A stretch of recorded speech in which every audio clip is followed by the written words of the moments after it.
WNYC Studios is supported by Harper Perennial, publisher of Black Girls Must Die Exhausted by Jane Allen, a novel about modern womanhood in which a young black woman must rely on those she loves most when her life is turned upside down. Available now. Listener supported. WNYC Studios.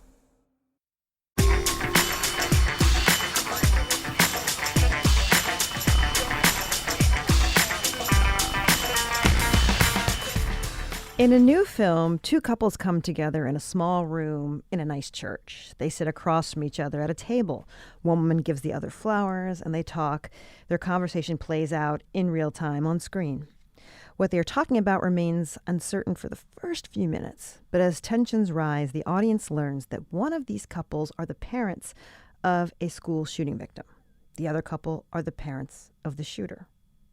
Jay and Gail, the first couple, they are played by Jason Isaacs and Martha Plimpton, and they are the parents of Evan, a high schooler who was shot and killed in his classroom.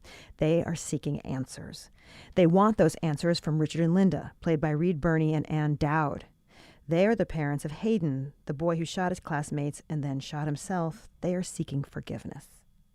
The two couples come together as a form of meditation and mediation and reconciliation years after the tragedy has occurred. The camera stays with them as they enter this room, and it doesn't leave until they do, keeping us, the viewer, with these couples through every difficult question, emotional story, and outburst of grief. The film is called Mass, and it is the debut feature from writer-director Fran Kranz. It premiered earlier this year at Sundance and will be in theaters starting tomorrow. Now, when we booked this segment, we couldn't have known that just yesterday an 18-year-old student would open fire at Timberview High School in Arlington, Texas, leaving 4 wounded. Perhaps there are parents out there today who are searching for answers, just as Jay and Gail are in the film. Joining us now to discuss his film Mass is Fran Kranz. Hi, Fran. Hi, thank you for that lovely introduction. I appreciate it. What made you want to tackle the subject of school shootings? I wanted to tell a story about forgiveness, or explore the sort of subject of forgiveness and also reconciliation, because mostly, or honestly, because I wasn't sure if I was capable of it. Mm-hmm. And you know, under the worst circumstances. I was a new parent around the time of the Parkland shooting, and I was horrified and angry, and I thought I need to learn more about what's happening and why it keeps happening.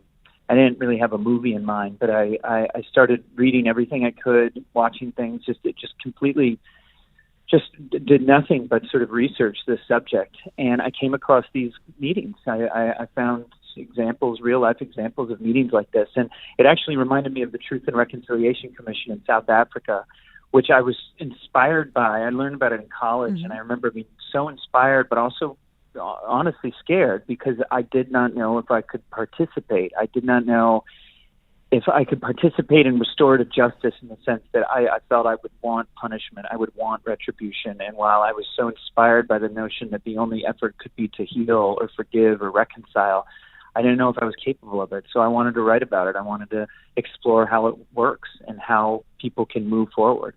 Did you have any personal epiphanies or turning points? You said you didn't think you were capable of it. I want to believe this. What happens in this room, and obviously they're giving, 4 of the best performances of the year. I have no doubts about that. Mm. It's extraordinary, what these people do, but this happens. I mean, there are examples, the Forgiveness Project, the TRC, these stories that I read about. People can do this. People can sit across the table from people that they have differences with, or feel blame towards, or even hate towards, and you can work through it. And it's something I want to believe I can do. It's something I want to see more of, just in general. I don't want that to be extraordinary. I think we live in this very divided country, and it felt, there was a sense of writing and researching this with real urgency, because I worry about the country my daughter will grow up into, the way it's so divided. The name of the film is Mass. When did you know this conversation was going to take place in a church?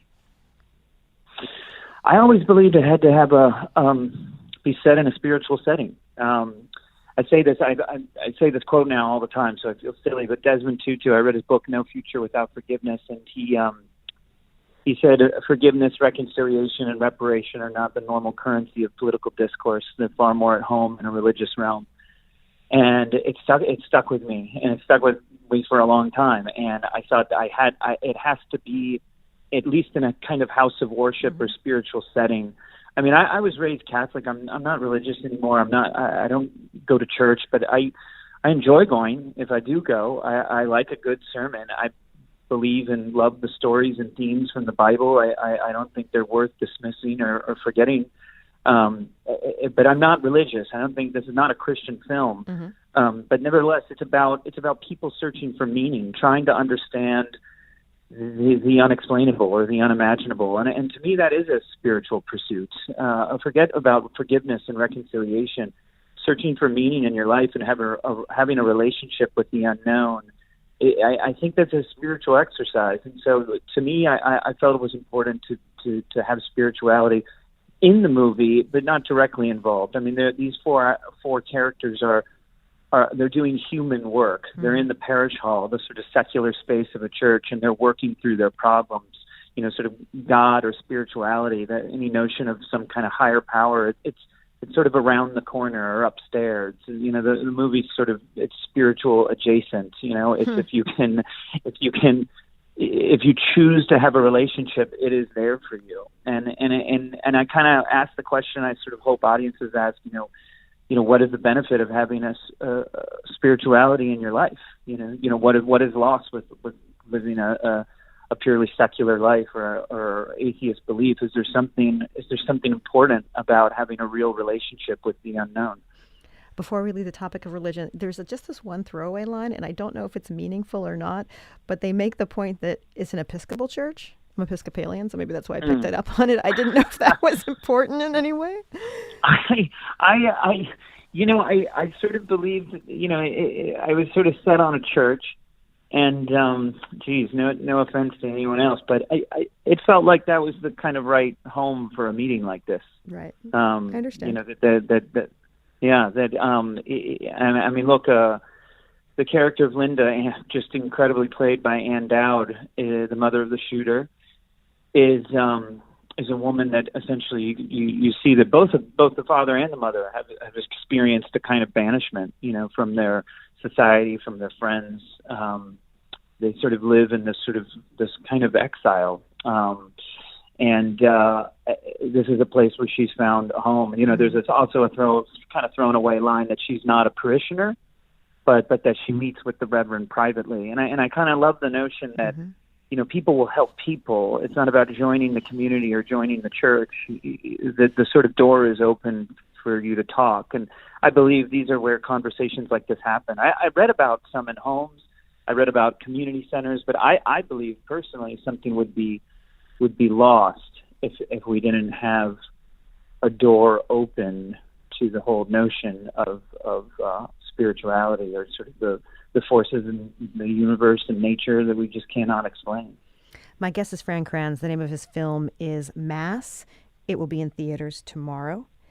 We begin the film. Yes. You begin the film, and it's not with the families, but it's with people in the church sort of working to try to get the setup right, to put it in the right place, to have the right things on the table. The wrong things are removed. The quote unquote wrong things are removed, and there's tension. There's a sense of tension. Why did you want to begin the film this way? Yeah, I mentioned I love this notion of people helping people. Right, I wanted that in the film. I wanted this sense of effort.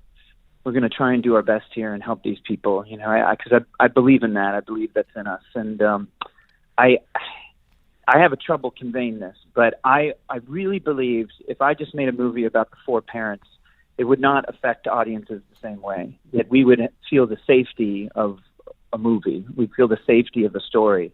That we get to go and watch these four people experience tragedy that most of us will never experience, and then we get to go home. And I did not believe the same kind of empathy would have been cultivated in that experience. I really believe by introducing the movie with some, admittedly some kind of misdirection. It's almost genre that there's almost a different tone. There's even some comedy and some jokes that feel almost like one-liners. It's intentional. I want to ease the audience into the world with characters that feel more like us, or more like most of us who haven't experienced tragedy of this level. We've all experienced grief and loss, but of these extreme, unimaginable tragedies. I wanted to introduce the world with people that felt like us and that put the audience at ease. Of course, there's this sense of mystery and suspense, but I feel I want the audience to think they're comfortable.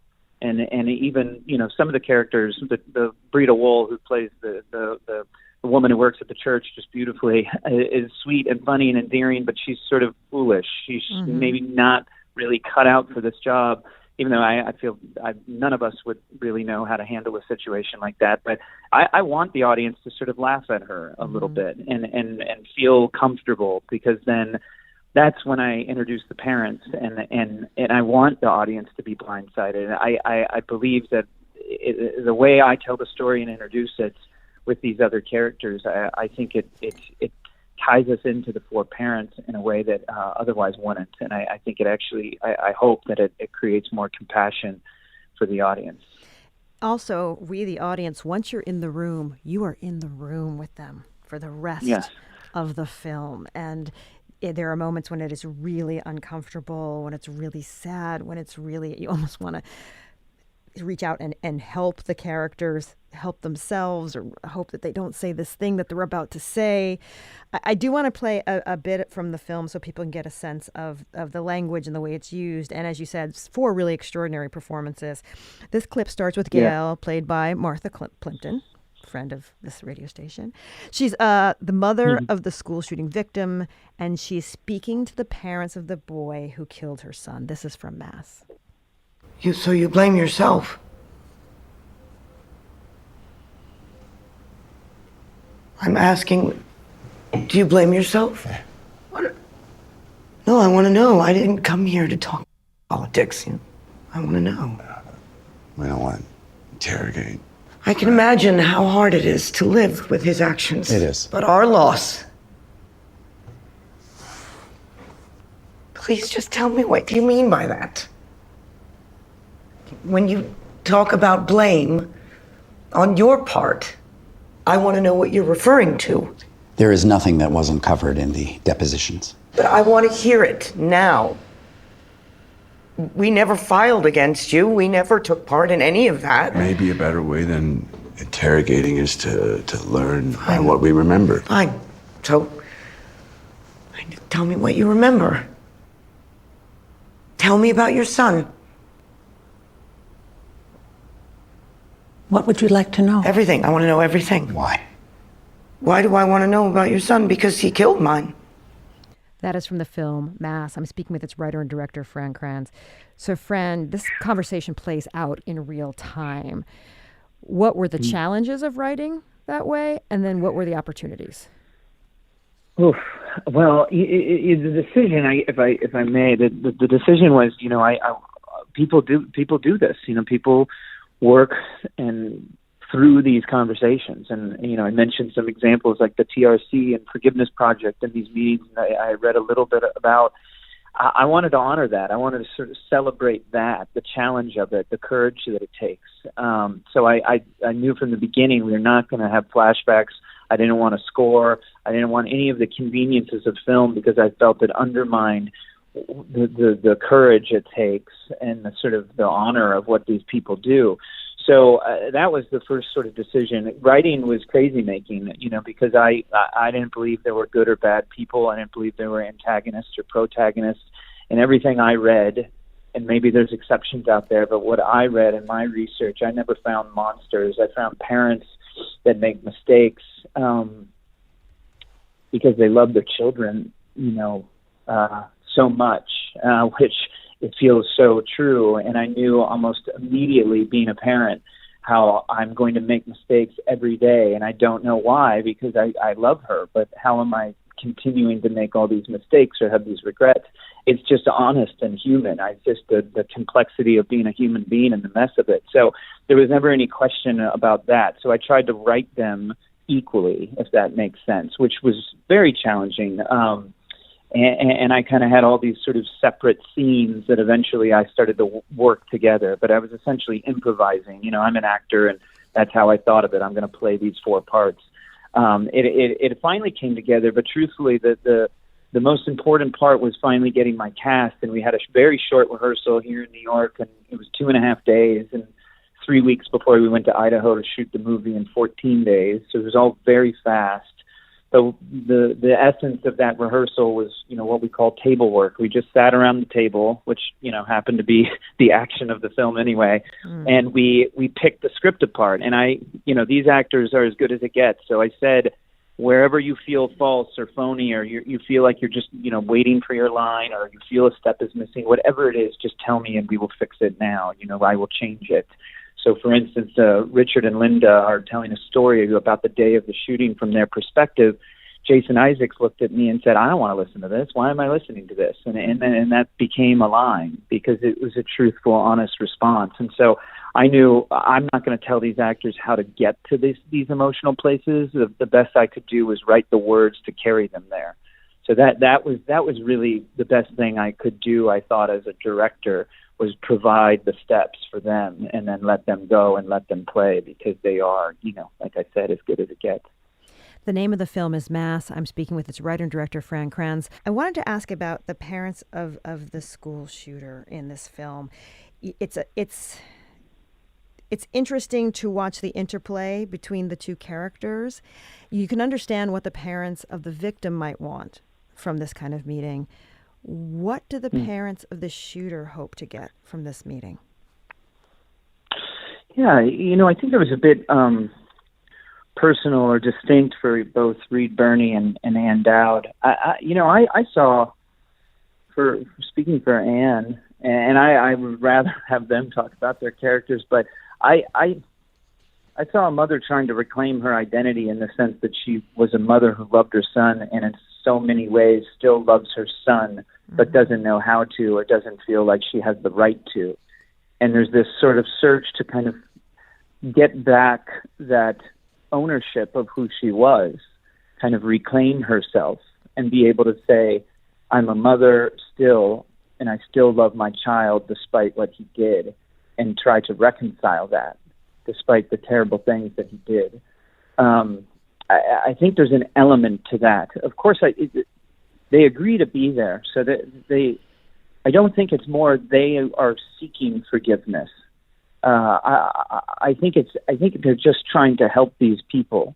That it's the least they can do. I mean, there was the Truth and Reconciliation Commission. This notion that you could only be granted amnesty if you fully disclosed your crimes, right? If you told the truth. As opposed to, we think of people in a, going to court and trying to lie to get off. This notion of you have to fully disclose, and these characters have nothing but the truth. There is no defense of what happened, and I think that the search for Gail and Jay, Martha Plimpton and Jason Isaacs, is to see that real suffering, to see that truth, to see that regret and remorse and suffering, and that is the way to kind of connect with them, to see the kind of humanity in them, which is what I think they need to see if they're going to forgive. Richard Reed Birney's character, he's distinct, and he doesn't show his emotions as easily. He's sort of buttoned up in the meeting. There's a formality to him, and it might feel as if maybe he's not one that easily shows affection, or did not show affection with his son. There's an element to that, but I think it's truthful, as a lot of people know, that he has to decide a way to deal with this, and he has to keep that firmly in place for his own, for the sake of his own sort of sanity, his own life. That I have to define it this way, and I need it this way to go forward.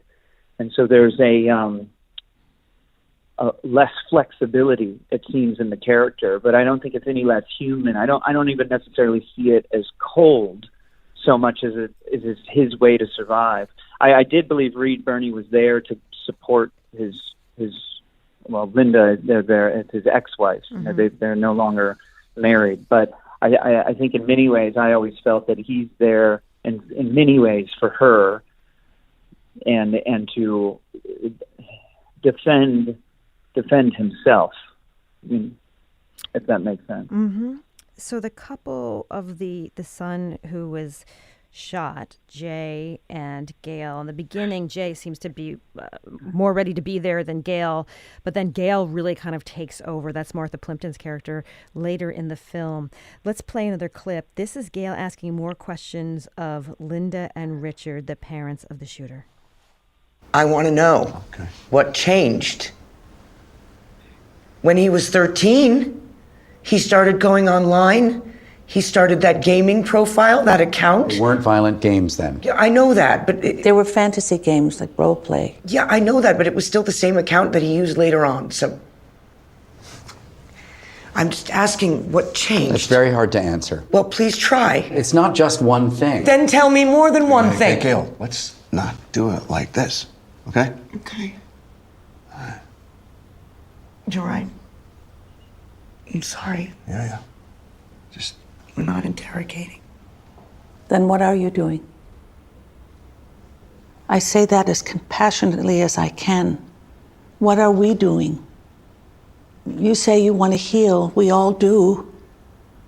Is this how? That is from the film Mass. I'm speaking with its writer and director, Fran Kranz. It's interesting. It's about an hour into the film before someone truly erupts. How did you know when you wanted that to happen? Well, I didn't necessarily, like I said, so much of the script came about by my own improvisation of playing these roles and sort of a multiple personality disorder, and leading into obstacles and frustrations sort of came naturally, just sort of, by writing that way. I think, Jay thinks his wife is the one that really needs to be there. Mm-hmm. He thinks he's understood scientifically, emotionally. He's channeled a lot of his own emotions through activism.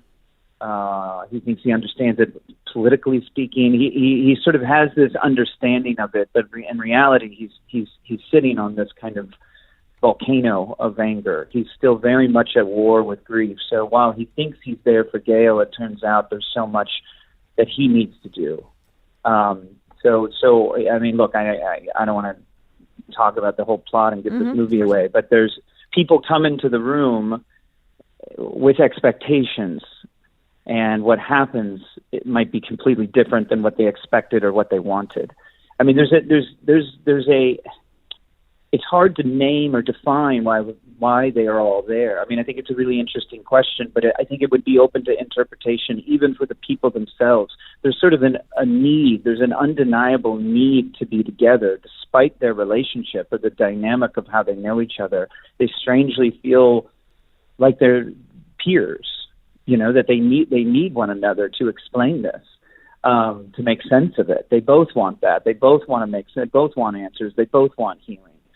So there's kind of these odd bedfellows, right, in the sense that they really actually fit together. But the emotions that sort of come up in them, I don't think that any of them necessarily expect. But certainly this idea that Jay sort of believes he's controlled it and he's channeled it, but there's so much processing for him to do. The name of the film is Mass. It will open in theaters tomorrow. I've been speaking with its writer and director, Fran Kranz. Fran, thank you so much for taking so much time to speak with us today. Yeah, no, thank you. Please, everyone go see it. I think it's a movie that has messages that I really hope are absorbed right now in today's world. So I really appreciate you speaking with me. Thank you.